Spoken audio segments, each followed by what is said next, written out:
East के दिल में खामोश जंग, एक अदृश्य शिकारी, 48 घंटे में 4 मौतें, कोई सबूत नहीं, बस नतीजे। क्या ये ईरान की परमाणु महत्वाकांक्षाओं को रोकने का एक मास्टर स्ट्रोक था, या फिर एक ऐसा युद्ध की शुरुआत जिसे दुनिया रोक ही नहीं पाएगी? आज हम टू द पॉइंट में एक टारगेट किलिंग के पीछे की वैश्विक साजिश को डिकोड करने वाले हैं। या केवल खबर नहीं है, या तेहरान प्रोटोकॉल है जिसे आपके लिए समझना बेहद ज़रूरी है। इसलिए वीडियो को लास्ट तक ज़रूर देखिएगा। नमस्कार, आपके साथ मैं पल्लवी रविंदर सिंह।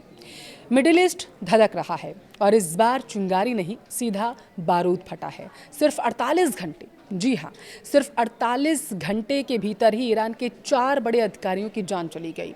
क्या महज एक इत्तेफाक है, या फिर दुनिया की सबसे बड़ी खतरनाक खुफिया एजेंसी यानी कि मोसाद का कोई सीक्रेट ऑपरेशन? आज हम आपको बताएंगे कि कैसे ईरान के अंदर घुसकर टारगेट किलिंग की जा रही है, कैसे एक परमाणु वैज्ञानिक को बीच सड़क पर गोलियों से भून दिया गया, और कैसे एक टॉप IRGC कमांडर की संदिग्ध सड़क हादसे में जान चली जाती है। क्या ईरान अब एक बड़े युद्ध की तरफ धकेला जा रहा है? शुरुआत करते हैं उस खबर से जिसने ईरान के डिफेंस और इंटेलिजेंस सिस्टम की नींद उड़ाकर रख दी है। ईरान के एक और बड़े न्यूक्लियर साइंटिस्ट यानी कि इब्राहिम हुसैन अपनी जान गंवा देते हैं। सरेआम गोली मारकर उनकी बेरहमी से हत्या कर दी गई। जब वो अपने घर लौट रहे थे तभी अज्ञात हमलावर पहुंचे, उन्हें निशाना बनाया, ताबड़तोड़ उन पर गोलियां बरसा दी। लेकिन बात सिर्फ एक वैज्ञानिक की नहीं है। इसी दौरान ईरान की सबसे ताकतवर सेना यानी कि इस्लामिक रिवोल्यूशनरी गार्ड यानी कि IRGC के नेवी कमांडर अकबर जादे की एक सड़क हादसे में जान चली जाती है। और इतना ही नहीं, गाजा के अंदर हमास के टॉप कमांडर अबू फाकर को एक भयंकर विस्फोट में उड़ा दिया जाता है। ये सब कुछ महज 48 घंटे के अंदर घटित हुआ। अब इन मौतों ने एक बात साफ कर दी है कि ईरान की ज़मीन पर अब कोई भी VIP सुरक्षित नहीं। लेकिन इसके पीछे का मास्टरमाइंड कौन है? उंगलियां सीधे तौर पर इजराइल की एक तरफ उठ रही हैं। इस खौफनाक सिलसिले के बाद ईरान के अंदर भूचाल आ गया। ईरानी धर्मगुरुओं, कट्टरपंथियों ने सीधा अल्टीमेटम दिया है।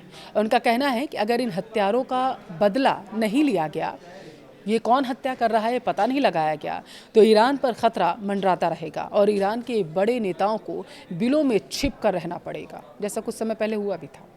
अब देखिए, ईरान इस वक्त दरअसल 2 फाड़ में बंट चुका है। एक तरफ मॉडरेट राजनेता है जो अमेरिका और पश्चिमी देशों के साथ समझौते की टेबल पर बैठकर शांति चाहता है, तो दूसरी तरफ खूंखार IRGC और कट्टरपंथी धड़ा जो किसी भी कीमत पर समझौता तो नहीं चाहता, क्योंकि उसे अमेरिका और इजराइल के सामने झुकना नहीं है। अब उन्हें ये लगता है कि बातचीत की आड़ में ईरान को कमज़ोर किया जा रहा है विश्व की नज़र में। लेकिन दूसरी तरफ एक्सपर्ट्स मानते हैं कि ईरान की लीडरशिप पर इस वक्त एक्शन लेने का भारी दबाव है, क्योंकि अगर उन्होंने अभी कुछ नहीं किया तो देश के भीतर ही बगावत हो जाएगी। अब सवाल ये है कि क्या इजराइल रुकने वाला है? इसका सीधा जवाब है बिल्कुल नहीं। चाहे दुनिया में शांति समझौते यानी कि पीस डील की कितनी भी बात हो रही हो, इजराइल का रुख एकदम साफ है।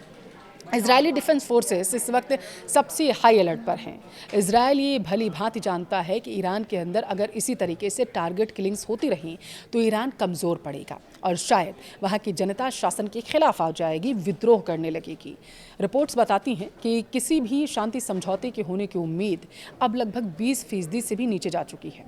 इजरायल हर हाल में इस शांति की कोशिश को फेल करने और ईरान के न्यूक्लियर प्रोग्राम को मिट्टी में मिलाने के लिए प्रतिबद्ध है। वो इसी तरीके से काम कर रहा है। अब आप समझिए, दावा ये किया जा रहा है कि अमेरिका नहीं चाहता कि मध्य पूर्व में कोई पूर्णकालिक युद्ध जो है वो छिड़े, यानी ऑल आउट वार जो है वो हो, ये नहीं चाहता। ग्लोबल इकोनॉमी और तेल की कीमतों पर इसका सीधा असर पड़ेगा। इसलिए वॉशिंगटन ने एक कूटनीतिक दांव चला। ईरान को अपनी आक्रामकता रोकने और टेबल पर आकर बात करने का उसने वक्त दे दिया, 60 दिन का वक्त दिया। लेकिन इस पूरी कहानी में इजराइल है जो इस शांति समझौते से खुद को अब ठगा हुआ महसूस कर रहा है। इजराइल अमेरिका का सबसे करीबी सहयोगी आज अमेरिका से ही सबसे ज़्यादा नाराज़ है, और यही नाराज़गी इस रुके हुए युद्ध को किसी भी पल एक महायुद्ध में बदल सकती है। सवाल तो ये है कि इजराइल अमेरिका से खफा क्यों है? इजराइल का दरअसल मानना है कि जब जब उसने अपने सबसे बड़े दुश्मन यानी कि ईरान की कमर तोड़ने की कोशिश की, जब जब उसने तैयारी की, अमेरिका ने कूटनीति के नाम पर उसके हाथ और पैर दोनों बांध दिए, मुंह भी बांध दिया, क्योंकि ज़्यादातर तो ट्रंप ही आकर के बयान दे रहे थे। अब इजरायली लीडरशिप के लिए ईरान का न्यूक्लियर प्रोग्राम और उनके प्रॉक्सी गुट यानी हमास और हिजबुल्लाह कोई राजनीतिक मुद्दा नहीं है, बल्कि यह उनके अस्तित्व का सवाल है। इजरायल को दरअसल लगता है कि अमेरिका द्वारा ईरान को दिया गया यह समय दरअसल ईरान को अपनी सैन्य ताकत दोबारा जुटाने और अपनी न्यूक्लियर साइट्स को और गहरे बंकरों में छिपाने का मौका दे रहा है।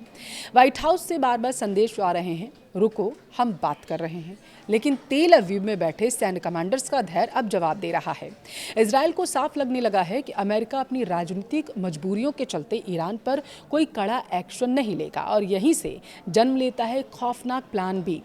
भले ही अमेरिका ने ईरान को वक्त दिया हो, लेकिन इस बात की प्रबल संभावना है इजरायल अमेरिका के इस आदेश को दरकिनार कर देगा।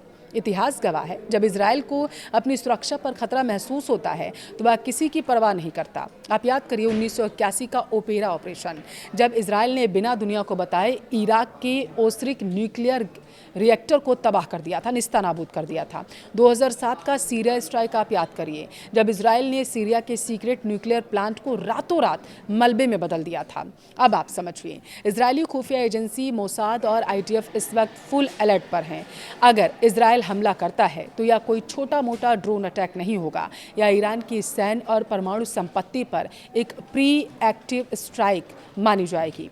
इजरायल का मकसद साफ है, ईरान को परमाणु बम बनाने से पहले हमेशा के लिए अपाहिज कर दिया जाए, भले ही इसके लिए उसे अकेले ही क्यों ना लड़ना पड़े। वो परमाणु बम नहीं बनाने देना चाहता ईरान को। अब सोचिए, अगर इजरायल ने वाशिंगटन की मर्जी के खिलाफ जाकर आज रात या किसी भी दिन ईरान पर हमला कर दिया तो अंजाम क्या होगा? ईरान का पलटवार। दरअसल ईरान अपने हज़ारों बैलिस्टिक मिसाइलों का मुंह सीधे इजरायल की तरफ खोल देगा। अमेरिका किस मजबूरी से जूझेगा वो देखिए। इजरायल भले ही अमेरिका की बात न माने, लेकिन अगर ईरान इजरायल पर पलटवार करता है तो अमेरिका को अपने सहयोगी को बचाने के लिए युद्ध में कूदना पड़ेगा। ग्लोबल इम्पैक्ट क्या होगा इसका वो समझिए। स्ट्रेट ऑफ हॉर्मुज ब्लॉक हो जाएगा, जहां से दुनिया का 20% तेल जाता है। तेल की कीमतें आसमान छूने लगेंगी, ग्लोबल मार्केट क्रैश हो जाएगा। इसके अलावा इजरायल यह बात अच्छी तरीके से जानता है कि अगर यह युद्ध की चिंगारी लगाता है तो अमेरिका चाहकर भी उसे अकेला नहीं छोड़ेगा।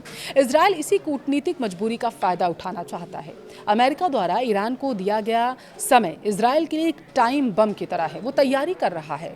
व्हाइट हाउस में बैठकर जो बाइडेन प्रशांत शांति की उम्मीद कर रहे थे और डोनाल्ड ट्रंप लगातार इस पर बात कर रहे थे, लेकिन यरूशलेम की वॉर रूस में आपने देखा था, वॉर रूम में नक्शे बिछाए जा चुके थे और फाइटर जेट्स में फ्यूल भरा जा रहा था। क्या कूटनीति इस महायुद्ध को टाल पाएगी, या फिर इजरायल की अमेरिका से यह नाराज़गी मध्य पूर्व को एक ऐसी आग में झोंक देगी जिसे बुझाना किसी सुपर पावर के बस में नहीं होगा। फिलहाल युद्ध रुका ज़रूर है, लेकिन ख़त्म नहीं हुआ। घड़ी की सुइयां टिक टिक कर रही हैं, दुनिया बस अपनी सांसें रोके है। माना जा रहा है कि ईरान के अंदर घुसकर उसके टॉप अधिकारियों को मार गिराना सिर्फ एक ट्रेलर है। ये टारगेट किलिंग्स कोई आम घटना नहीं, बल्कि एक बड़े ज्वालामुखी के फटने से पहले का संकेत है। ईरान पर बदले का प्रेशर है। इजरायल पहले से उंगली ट्रिगर पर दबाए बैठा है। क्या मिडिल ईस्ट में एक ऐसा युद्ध शुरू होने वाला है जिसकी आग पूरी दुनिया को अपनी चपेट में ले लेगी? आपको क्या लगता है, क्या ईरान सीधा पलटवार करेगा या फिर कोई छुपी हुई रणनीति अपनाएगा? अपनी राय कमेंट में ज़रूर दें।